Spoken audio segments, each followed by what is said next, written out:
Bem-vindo à minha perspectiva interna e científica sobre saúde mental. Se você achar este vídeo interessante ou útil, por favor curta e se inscreva no meu canal. Olá, este é o Dr. Todd Grande. A pergunta de hoje é se eu posso analisar as características de saúde mental e personalidade de Gary Ridgway, também conhecido como o assassino do Rio Verde. Então, as pessoas sobre as quais estou falando neste vídeo, é claro, são pessoas reais. Apenas lembrando, não estou fazendo diagnósticos, só especulando sobre o que poderia estar acontecendo em uma situação assim. Gary Ridgway foi um dos serial killers mais prolíficos da história dos Estados Unidos da América. Acredita-se que ele matou pelo menos 71 pessoas, embora o número real possa ser substancialmente maior. Ele foi 49 assassinatos. Vou passar pela linha do tempo, olhar para o seu passado e, então, entrar na saúde mental e características de personalidade. Este caso começa em 15 de julho de 1982. O corpo de 16 anos foi achado no Rio Verde, condado de King, Washington. De 13 a 15 de agosto, mais 4 corpos de jovens mulheres foram encontrados ao redor do Rio Verde. Acredita-se que todas as vítimas eram prostitutas. O perpetrador desconhecido foi referido como o assassino do Rio Verde. Em 16 de agosto, formou-se a Força-Tarefa do Rio Verde para tentar prender o assassino. Agora, a polícia não fez progresso até 30 de abril de 1983. Esta é a primeira vez que a polícia tomou conhecimento de Gary Ridgway. O namorado de uma mulher desaparecida, Marie Malver, viu-a entrar em uma caminhonete de cor escura enquanto ela estava se prostituindo na rua. Ele percebeu que o motorista da caminhonete e Marie discutiam. Seguiu o veículo, mas o perdeu em um semáforo. O namorado nunca mais viu Marie. Menos de uma semana após o incidente, o namorado, o pai e o irmão de Marie avistaram a mesma caminhonete perto de onde ele havia perdido contato com ela. Eles seguiram a caminhonete até uma casa e chamaram a polícia. A polícia chegou e conversou com o dono da casa, Gary Ridgway. Ridgway negou ter visto Marie Malver, e satisfeitos com isso, a polícia foi embora e nunca mais deu seguimento. Infelizmente, a descrição do veículo e do motorista feita pelo namorado carecia de detalhes. Agora, pouco tempo depois disso, uma testemunha descreveu um caminhão semelhante que foi usado no sequestro de outra prostituta. A testemunha chamou a polícia, mas suas informações e o incidente anterior com o caminhão nunca foram conectados pela polícia. Para contextualizar, nesse momento, a polícia tinha outro suspeito. Ele era um motorista de táxi. Ele conhecia 5 das vítimas, então estavam bastante confiantes de que tinham a pessoa certa. Eventualmente, como não conseguiram montar um caso contra o motorista de táxi, acabaram prendendo-o por multas de estacionamento não pagas. A polícia teve vários contatos com Ridgway, que geralmente era cooperativo, segundo relatos policiais. Ele admitiu solicitar e agredir prostitutas, o que na verdade o tornou mais crível para eles. Ele admitiu que teve contato com uma das vítimas e, eventualmente, passou em um polígrafo. Isso entra em um absurdo pseudocientífico sobre as máquinas de polígrafo. A polícia realmente acreditava que essas máquinas eram confiáveis e válidas e, claro, muitos ainda acreditam nisso até hoje. É lamentável que essa crença tenha resultado na desconsideração de Ridgway como suspeito. Então, apenas um dos muitos perigos da pseudociência. Agora avançamos para 20 de novembro de 1983. A contagem de vítimas aumentou para 11 e a polícia acredita que todas as pessoas foram mortas pelo mesmo indivíduo. Então, eles estão progredindo em termos de como conceituaram esse assassino. Em 16 de janeiro de 1984, após várias críticas à investigação, a Força-Tarefa do Rio Verde teve sua liderança alterada. Isso nos leva a dezembro de 1984. O número de vítimas aumentou para 42. Uma vítima escapou e forneceu informações valiosas para a polícia, incluindo o fato de que o agressor tinha uma identificação da Kenworth Trucking Company. Isso, é claro, levou a polícia novamente a Ridgway, e ele disse que a vítima o mordeu primeiro, e a vítima não prosseguiu com as acusações. Portanto, observamos uma oportunidade perdida na captura de Ridgway. Avançando para 8 de abril de 1987, o número de vítimas subiu para 46. A polícia agora suspeita fortemente que Ridgway é o assassino. Eles revistam sua casa, armário no trabalho e veículos. Eles apreendem centenas de itens como cordas, fibras de carpete, lonas plásticas, amostras de tinta e até seus registros financeiros. Nada do que eles coletam está ligado ao crime, além do fato de que Ridgway foi a última pessoa que foi vista com duas das vítimas. A polícia coletou uma amostra de saliva que, na época, não parecia importante. Até o final de 1990, a Força-Tarefa do Rio Verde foi praticamente desmantelada. Ainda havia um detetive em tempo integral e um em meio período trabalhando no caso, mas, além disso, não havia mais recursos sendo dedicados. Até 1991, a Força-Tarefa gastou mais de 15 milhões de dólares. Avançamos para março de 2001. O Laboratório de Crimes do Estado de Washington começa a usar um novo método de teste de DNA. Em setembro, o DNA dos locais do crime foi conectado ao DNA da saliva coletada de Gary Ridgway. Avançamos agora para 16 de novembro de 2001. Ridgway é preso por tentar pegar uma policial disfarçada que estava se passando por uma prostituta. Ele foi solto. 30 de novembro de 2001, Ridgway é preso e acusado de 4 contagens de homicídio agravado em primeiro grau. As evidências de DNA o ligam a 3 dessas 4 vítimas. Em 27 de março de 2003, Ridgway é acusado de mais 3 contagens de homicídio. Assim, 42 casos seguem sem acusação por falta de evidências suficientes conectando Ridgway a esses crimes. Esse fato foi um motivador importante para o que aconteceu a seguir. Avançamos para 13 de junho de 2003. O promotor do condado de King entra em um acordo de confissão com Gary Ridgway. A acusação não pedirá pena de morte, mas Ridgway receberá prisão perpétua sem possibilidade de liberdade condicional e não poderá recorrer das condenações. Ridgway se declararia culpado de todos os assassinatos que cometeu. Ele seria honesto e revelaria informações sobre todos os seus crimes, incluindo os locais dos restos mortais de vítimas ainda não encontrados. Durante as entrevistas conduzidas pelos investigadores, ele responderia a qualquer pergunta e, se fosse considerado responsável por um crime não revelado, poderia ser executado. A promotoria não queria ter 42 casos sem solução, mesmo com a forte suspeita de que Ridgway era o responsável, correto? Eles queriam uma resposta mais definitiva. Eles acreditavam que as famílias das vítimas gostariam de ver Ridgway responsabilizado por todos os assassinatos cometidos, não apenas alguns com evidências suficientes para a acusação. Essa decisão tem sido muito debatida. Vale a pena notar que Ridgway identificou vários casos nos quais ele não era suspeito.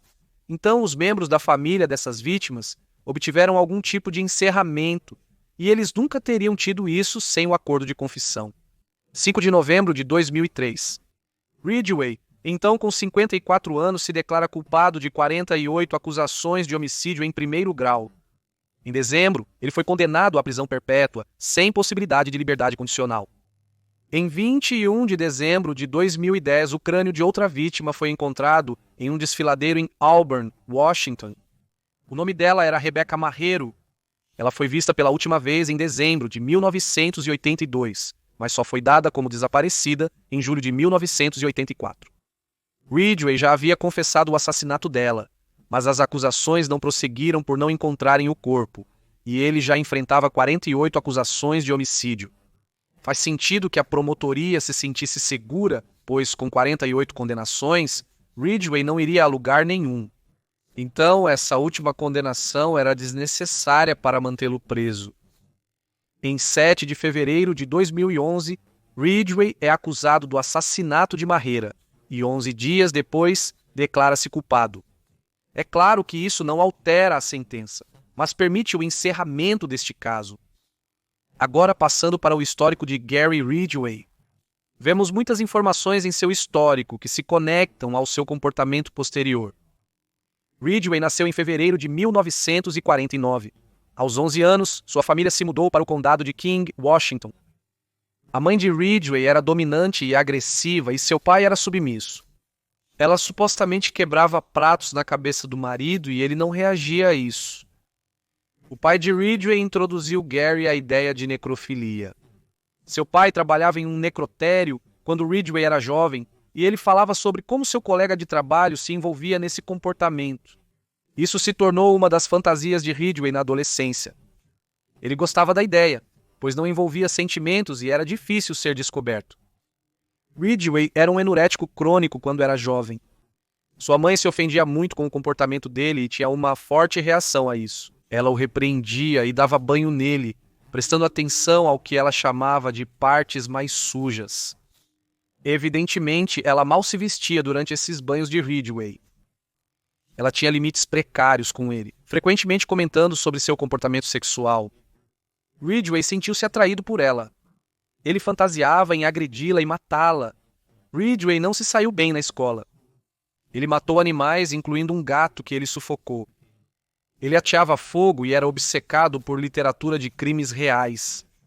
Após ser preso, ele confessou ter afogado um garoto em um lago na juventude. Agora, isso não pode ser confirmado, mas há algumas evidências de que isso realmente poderia ter acontecido. Ele também esfaqueou um menino na floresta um dia após a escola. Curiosamente, ele nunca foi preso pelo crime. Mais tarde, a polícia identificou a vítima e entrou em contato com ele.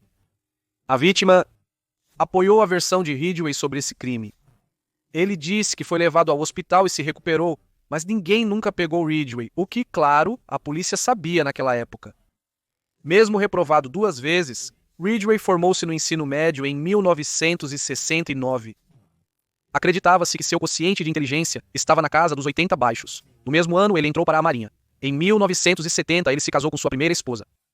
Durante seu serviço na Marinha, ele passou um tempo nas Filipinas, onde afirma ter começado a sair com prostitutas pela primeira vez. Enquanto Ridgway estava no exterior, sua esposa começou a ter um caso. Ao retornar para o condado de King em julho de 1971, sua esposa pediu o divórcio. Alguns relatos afirmam que Ridgway pediu o divórcio, mas de qualquer forma o casal se separou logo depois. Em 30 anos, Ridgway começou a trabalhar como pintor de caminhões em uma fábrica da Kenworth, emprego que manteria 30 anos. Ridgway casou-se novamente em 1973 e teve um filho em 1975. A segunda esposa de Ridgway relatou seu interesse em bondage e sexo ao ar livre. Ela percebeu que ele costumava sair até tarde da noite e, com o tempo, parou de tentar explicar esse comportamento. Quando eles caminhavam juntos na floresta, ele gostava de se esconder dela, se aproximar sorrateiramente por trás e assustá-la. Ele se orgulhava de sua habilidade de caminhar sem fazer barulho. Em um momento, ele a sufocou usando seu antebraço e braço superior. Eles se separaram em 1980 e se divorciaram cerca de um ano depois. Ela obteve a guarda do filho. Ridgway pensou em matá-la porque tinha que pagar pensão alimentícia. Ridgway comprou uma casa no condado de King e, exceto por um breve período em que teve alguns inquilinos, viveu lá sozinho até 1985. Ele se mudaria mais 2 vezes antes de ser preso em 2001. Durante o início e meados dos anos 80, ele saía bastante e frequentemente solicitava prostitutas. Ele começou a desenvolver uma raiva por elas e relatou sentir nojo delas. Ele estava noivo durante esse tempo, mas ela terminou o relacionamento depois de conhecer outra pessoa. Em 1985, Ridgway conheceu a mulher que se tornaria sua terceira esposa. Ela se mudou poucos meses após se conhecerem e se casaram em 1988. Permaneceram casados até 2002. Agora, analisando a saúde mental e personalidade, começarei com um modelo de 5 fatores. Também vou analisar a psicopatia e o narcisismo, e então dar uma olhada especial na consciência. Em seguida, apresentarei outros aspectos que destacam a singularidade desse caso. Observando o modelo dos 5 fatores, lembro-me deles pelo acrônimo Abertura para Experiências, Consciência, Extroversão, Amabilidade e Neuroticismo. Abertura para Experiências, Consciência, Extroversão, Amabilidade e Neuroticismo. Então, com Ridgway vemos baixa a média abertura, alta consciência, extroversão média, baixa a média amabilidade e baixo neuroticismo. Então, passando para a psicopatia. A psicopatia tem 2 fatores diferentes. Fator 1 e fator 2, às vezes chamados de psicopatia primária e secundária. Então, com a psicopatia primária, vemos características como ser um mentiroso patológico, ser manipulador, ter um charme superficial, ser insensível ou inexpressivo. Ou seja, falta de empatia e falta de culpa ou remorso. Também vemos grandiosidade com este fator, mas isso não parece estar muito fortemente conectado ao Ridgway. Na psicopatia secundária, associada ao Ridgway, observa-se a busca por sensações e o envolvimento em crimes.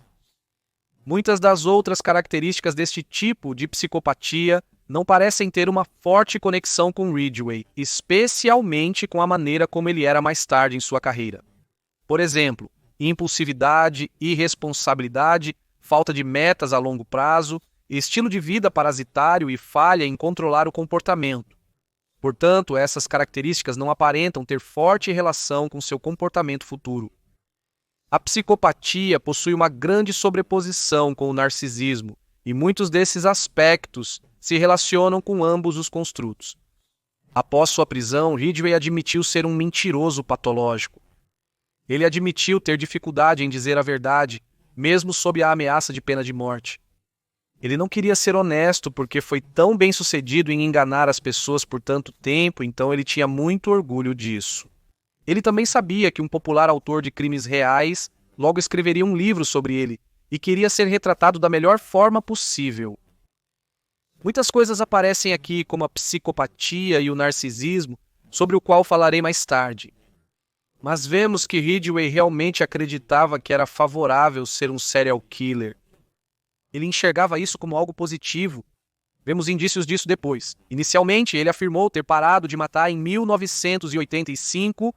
Isso mudou para 1987, depois 1991, 1998 e eventualmente se tornou um tempo indefinido antes de sua prisão em 2001, certo? Então ele era um assassino.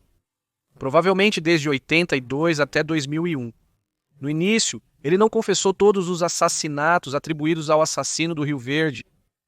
Uma das razões para isso é que ele não queria arriscar reivindicar ter matado uma mulher a menos que ele realmente o fez, porque ele disse que se orgulhava do que fazia e não queria tirar esse orgulho de outra pessoa. Então, ele parecia ter, é claro, um tremendo desrespeito por suas vítimas, mas um respeito por outros assassinos em série. Ele se via como parte de um grupo muito elevado e importante. Ridgway tinha uma ótima memória da maioria dos eventos de sua vida, mas uma memória ruim das mulheres que assassinou. Ele afirmou que elas não eram importantes para ele. Após matá-las, ele não guardava suas memórias, apenas sabia onde deixou os corpos. Portanto, as localizações dos corpos eram importantes para ele, mas a identidade das vítimas não tinha nenhum significado. Isso tem relação com a psicopatia. Ridgway demonstrou um charme superficial, usando diversas estratégias baseadas nisso para atrair suas vítimas. Quando tentava atrair uma vítima, ele oferecia emprestar um veículo, encontrar um emprego para elas e dar-lhes comida. Ele lhes mostrava uma foto do filho. Ele procurava se tornar um cliente frequente para ganhar a confiança delas, oferecendo pagamentos maiores. Ele percebeu que a quantia oferecida era irrelevante. Ele nunca iria perder nada porque, é claro, antes de pagar ele iria matá-las. Na verdade, ele acabou roubando joias e dinheiro de suas vítimas.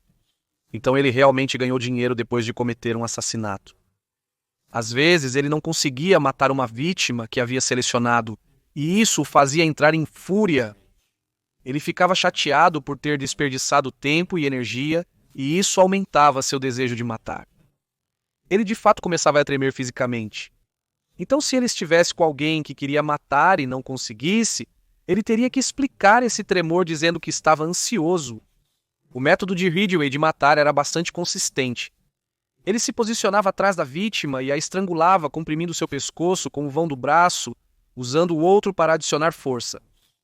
Certas lutas chegavam a durar 2 minutos. Ridgway afirmou não sentir emoção enquanto a vítima lutava por sua vida. Às vezes, antes de ele realmente tentar cometer um assassinato, as vítimas percebiam e começavam a implorar para que ele poupasse suas vidas. Ele não se comoveu com compaixão em nenhum desses casos. Ridgway indicou que escolheu o estrangulamento como método porque não era bagunçado e porque era mais pessoal e gratificante do que usar uma arma de fogo. Agora, quando ele se desfazia dos corpos, ele sentia uma sensação de posse sobre eles. Então, como mencionei antes, ele se lembraria de onde os colocou Ele realmente temia esquecer a localização. Então Ridgway pensava em suas vítimas como posses. Agora, na avaliação de saúde mental que ocorreu após sua prisão, ele indicou que nunca teve empatia por ninguém, nunca em sua vida. Ele também indicou que tinha um ódio por mulheres. Ele nunca se importou com o que as vítimas sentiam e não se importava com elas de forma alguma.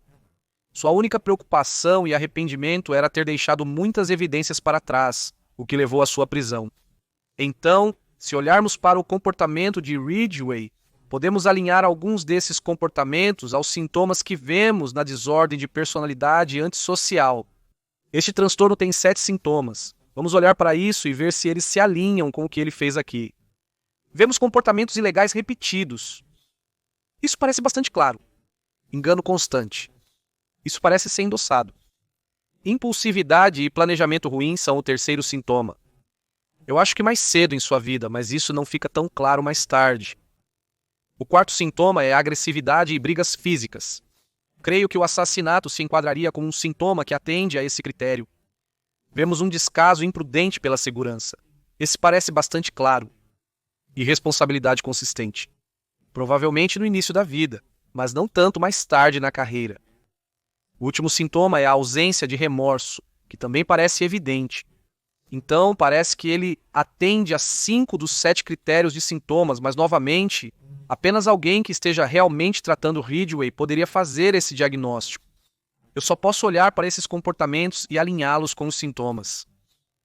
Agora, em termos de narcisismo, vemos que estou olhando aqui para o narcisismo grandioso, porque não vemos muita sobreposição com o narcisismo vulnerável. Observamos uma sobreposição de várias características narcisistas com a psicopatia, mas poucas das consideradas específicas do narcisismo e não relacionadas à psicopatia. Por exemplo, Ridgway não parecia ser socialmente dominante, excessivamente confiante ou extrovertido. Alguns exemplos de narcisismo além do que já abordei, olhando para a psicopatia, vemos que Ridgway indicou que era vítima de nova tecnologia e nenhum detetive jamais o pegou. Vemos que ele culpou sua segunda esposa essencialmente pelos assassinatos, porque a maneira como ela o tratou levou-o a cometer assassinato. Então, sem responsabilidade. Ele não estava assumindo a responsabilidade, ele estava transferindo a culpa pelo seu próprio comportamento. E vemos essa discussão interessante entre ele e as pessoas que o entrevistaram depois que ele foi preso. Eles perguntam a ele, em uma escala de 1 a 5, sendo 5 a pior pessoa, onde você acha que ele se classificaria? Ele indicou um 3. 3 de 5. Isso é realmente bastante incrível. Isso me fez pensar no que Ridgway acharia que seria necessário para ser um 5. Ele foi condenado por assassinar 49 pessoas. Isso me parece ruim o suficiente para ser um 5, mas novamente, Ridgway se via como relativamente normal em termos de um contínuo de ruim para bom. Assim como fiz com o transtorno de personalidade antissocial, o transtorno de personalidade narcisista possui 9 sintomas característicos. E se analisarmos esses casos, notamos semelhanças com as ações de Ridgway. Um grande senso de autoimportância. Eu acho o comportamento dele se alinha com isso. Fantasias grandiosas. Esse não é tão claro. Aparentemente, ele tinha fantasias de sucesso e poder, mas não é realmente claro pelos relatórios. O terceiro critério de sintoma é sentir-se especial e de alto status. Eu acho que isso poderia estar acontecendo. O quarto critério de sintoma requer admiração excessiva. Ele parecia gostar de admiração, mas não está claro se realmente precisava disso para satisfazer esse critério.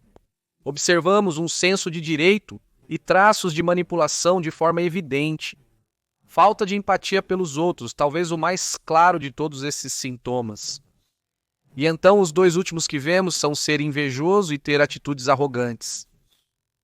Curiosamente, não creio que o comportamento dele se alinhe de fato com esses sintomas.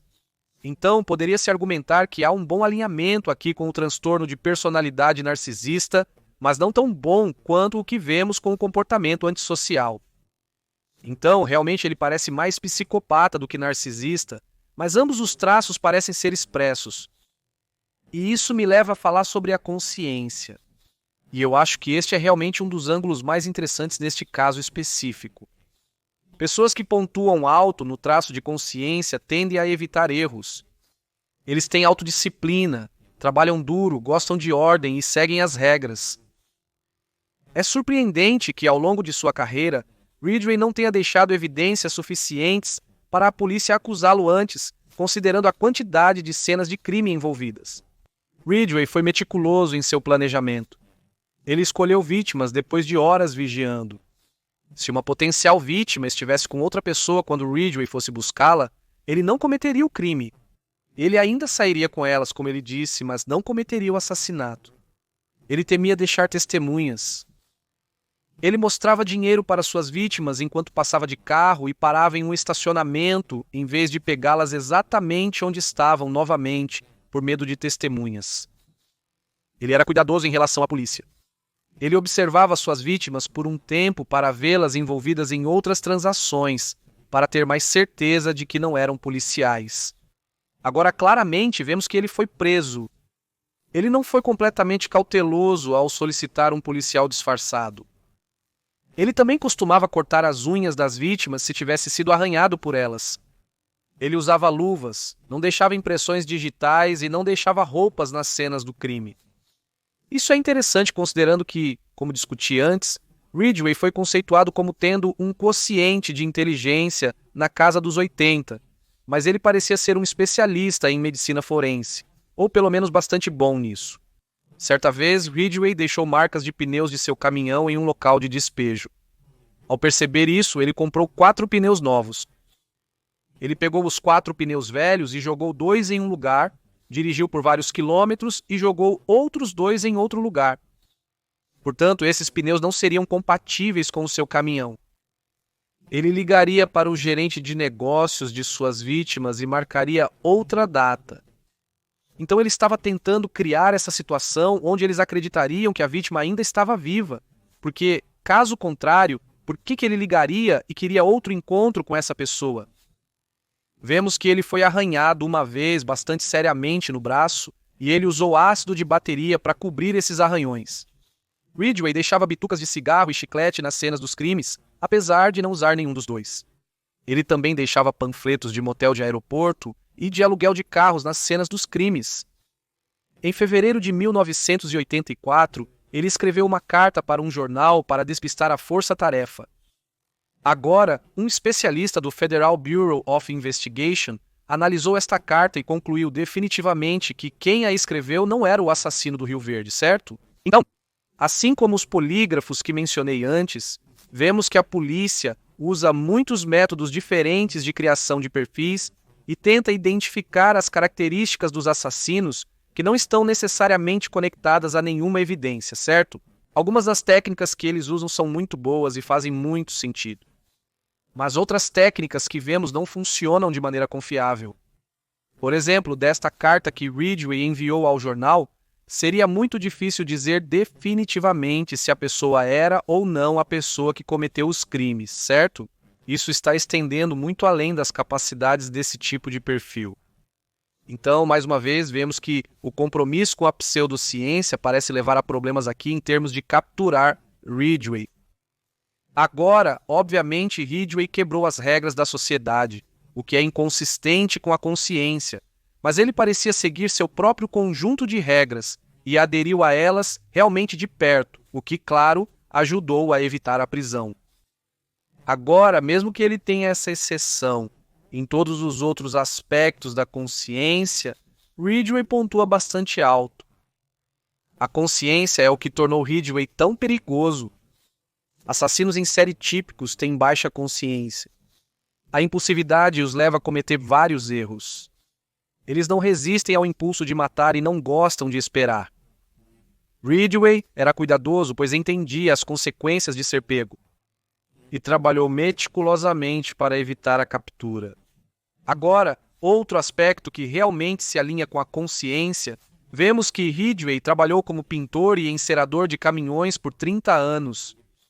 E este é um trabalho que requer um alto nível de atenção aos detalhes. Então, novamente, apoiando a ideia de que ele tinha um alto nível de consciência. Com Ridgway, observamos uma combinação perfeita de características. A psicopatia do fator 1 com psicopatia limitada do fator 2. Portanto, ele não era impulsivo nem irresponsável, mas ainda assim insensível, sem empatia e manipulador. Com o narcisismo, vemos que ele era narcisista, mas não de uma maneira óbvia que chamasse a atenção. Por exemplo, ele não chamou a atenção da polícia quando o entrevistaram. Ele não parecia arrogante, ele cooperou com eles. Ele não negou o que eles já sabiam e ele não pediu um advogado. A consciência de Ridgway não apenas amplificou o potencial destrutivo de sua psicopatia, como também o ajudou a se esconder da polícia. Ele não parecia um suspeito típico. Com um emprego estável por 30 anos, até ganhou prêmios do empregador por frequência perfeita. Ele tinha uma parceira estável durante o período em que ele era um assassino ativo, e muitas pessoas o consideravam normal. Ele não era paranoico, nem tinha um problema significativo com drogas. No início de sua carreira criminosa, ele era impulsivo, mas a polícia falhou em capturá-lo. Então ele ficou mais consciente e sofisticou suas táticas. Essas oportunidades perdidas acabaram sendo muito caras. O fato dele não ter sido pego ou processado pelas primeiras ofensas foi usado para descartá-lo como suspeito depois. Isso explica a consciência dele, mas havia outros fatores que podem justificar seu comportamento. Ridgway tinha um relacionamento ruim com sua mãe, o que é comum em serial killers. Ele foi exposto a ideias destrutivas quando jovem. Sua primeira esposa o traiu, o que deixou uma forte impressão nele. Isso contribuiu para o seu ódio por mulheres. Além disso, ele estava noivo da mulher que o deixou por outro homem. Então, mais algumas notas interessantes sobre este caso. Vemos que cerca de 50 mulheres perguntaram a Ridgway se ele era o assassino do Rio Verde, incluindo a mulher que fugiu dele em 1984. Então, uma nota importante aqui, perguntar a alguém se ele é um assassino não é uma estratégia bem-sucedida para se manter vivo, certo? Então é como se eles estivessem carregando essa lista de verificação. Ei, você é o assassino do Rio Verde? Não. Bom o suficiente para mim, verificado. Agora estamos todos seguros, certo? Isso não faz sentido. Isso não oferece benefício de segurança. Também vemos que as estatísticas e probabilidades deste caso confundiram a polícia. Ridgway matou tantas pessoas que foi como uma sobrecarga de informações do ponto de vista da polícia. A força-tarefa respondeu a 30.000 dicas. Eles começaram a ver conexões neste caso que normalmente não veriam em outras investigações de assassinatos semelhantes que envolviam menos vítimas. Por exemplo, aquele motorista de táxi em que eles se concentraram por tanto tempo, o que acabou sendo um erro caro, ele conhecia 5 das vítimas. Isso era improvável de ocorrer ao acaso, mas dado o número de vítimas, não é uma prova definitiva. Eles deveriam ter considerado seriamente outros suspeitos naquele momento. Eles também falharam em conectar os 2 relatórios sobre a caminhonete. Eles não conseguiram lidar com o excesso de informações. Meu último pensamento é realmente sobre a enormidade deste caso em particular. Esse caso é único comparado aos que já investiguei. O resumo da acusação das evidências, que é apenas um dos muitos documentos que li para me preparar para isso, tinha 138 páginas. E isso era apenas a ponta do iceberg comparado à quantidade total de informações geradas neste caso. A equipe de defesa de Gary Ridgway recebeu 400.000 páginas de documentos, 15.000 fotografias, 500 fitas de áudio e 170 fitas de vídeo. Em suma, Ridgway é considerado o segundo serial killer mais prolífico da história dos Estados Unidos da América. Ele está atrás de Samuel Little. Ele tinha o que se poderia argumentar ser a pior combinação possível de traços de personalidade e estressores ambientais. Esses traços e estressores combinados permitiram que ele matasse sem remorso, que se safasse e o deixaram com um desejo insaciável de continuar matando. Sempre que falo sobre assassinos em série, surgem opiniões diversas. Deixe suas opiniões e pensamentos nos comentários. Eles sempre geram discussões interessantes. Como sempre, espero que você tenha achado minha análise deste tópico interessante. Obrigado por assistir.